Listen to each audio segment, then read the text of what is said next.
Also, malaria is something that is a very complex disease with this complex life cycle. That means that if you're going to eliminate it, you have to be able to target cute parasites in humans. You have to be able to target parasites in the mosquitoes, that mosquito population. And so that requires a lot of resources. It requires really good planning and a health system across all these different levels. And so I think the political capital that you need for that, the educational infrastructure you need for that, the economic resources you need for that are quite a challenge.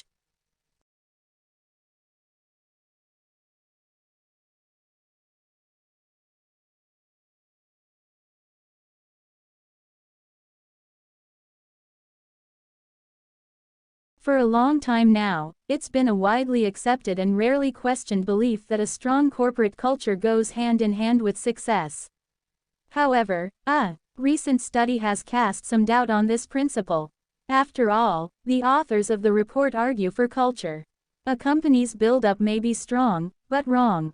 There is little point in every employee marching to the same tune if they are all marching in the wrong direction.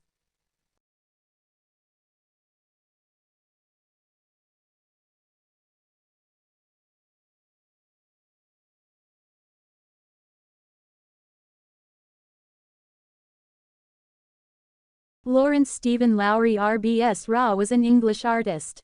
Many of his drawings and paintings depict Pend Ledbury, Lancashire, where he lived and worked for more than 40 years, and also Salford and its surrounding areas. Lowry is famous for painting scenes of life in the industrial districts of northwest England in the mid-20th century. He developed a distinctive style of painting and is best known for his city landscapes peopled with human figures often referred to as Matchstick Man. He painted mysterious unpopulated landscapes, brooding portraits and the unpublished, marionette, works, which were only found after his death.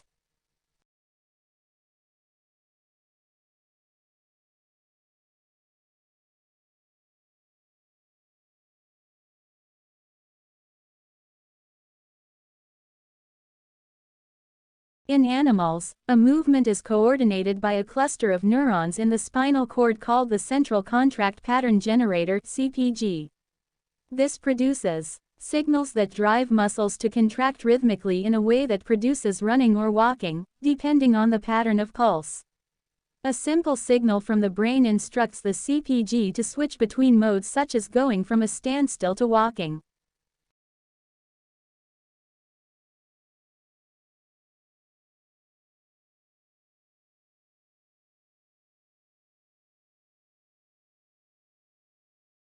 For many years the favorite horror story about abrupt climate change was that a shift in ocean currents could radically cool Europe's climate.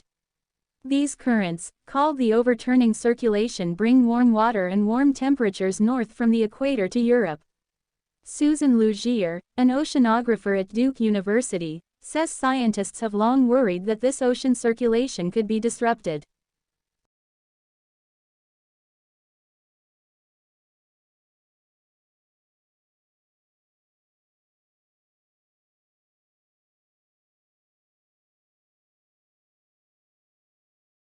Financial markets swung wildly yesterday in frenzied trading market by further selling of equities and fears about an unraveling of the global carry trade.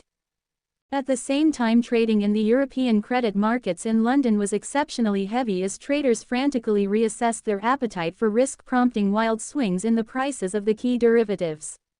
It was the third day of frenetic activity in the European credit markets, suggesting that equity market swings were prompting a wider repositioning of investors in a host of asset classes.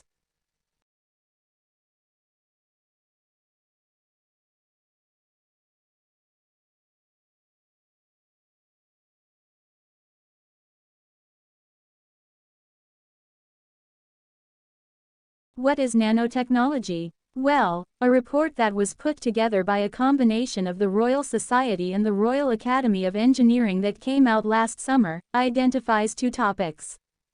Nanoscience is the study of phenomena and the manipulation of materials at atomic, molecular and macromolecular scales, where properties differ significantly from those at a larger scale. Nanotechnologies are the design, characterization, production and application of structures, devices and systems by controlling shape and size at the nanometer scale. So I'll talk a little bit more in a moment about what a nanometer is, but loosely speaking people think of nanotechnologies as being a sort of 100 nanometers or less.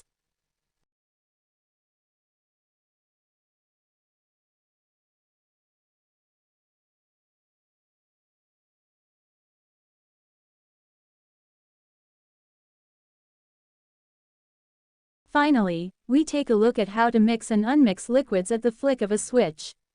Sandrine tells us more. Oil and water don't usually mix, but the new chemical sensitive to light has been added here to blend them together.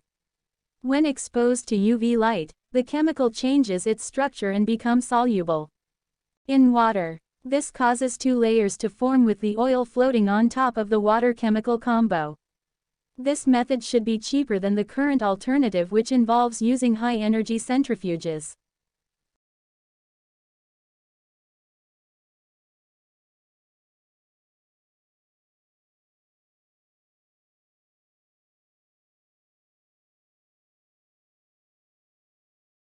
These two paintings, both called sunflowers, are generally accepted as the finest of several depictions of the thick-stemmed, nodding blooms that Van Gogh made in 1888 and 1889 during his time in Arles. The first is now in the collection of the National Gallery in London, and the second is in the Van Gogh Museum in Amsterdam. Van Gogh referred to this work as a repetition of the London painting. But art historians and curators have long been curious to know how different this repetition is from the first. Should it be considered a copy, an independent artwork, or something in between? An extensive research project conducted over the past 3 years by conservation experts at both the National Gallery and the Van Gogh Museum has concluded that the second painting was not intended as an exact copy of the original example, said Ella Hendricks, a professor of conservation and restoration at the University of Amsterdam, who was the lead researcher on the project.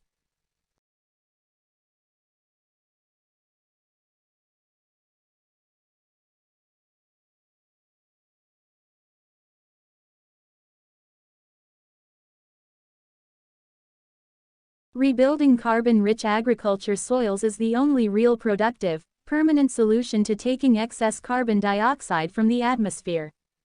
She's frustrated that scientists and politicians don't see the same opportunities she sees. This year Australia will emit just over 600 million tons of carbon.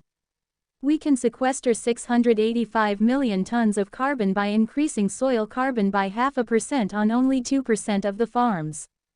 If we increased it on all of the farms, we could sequester the whole world's emissions of carbon.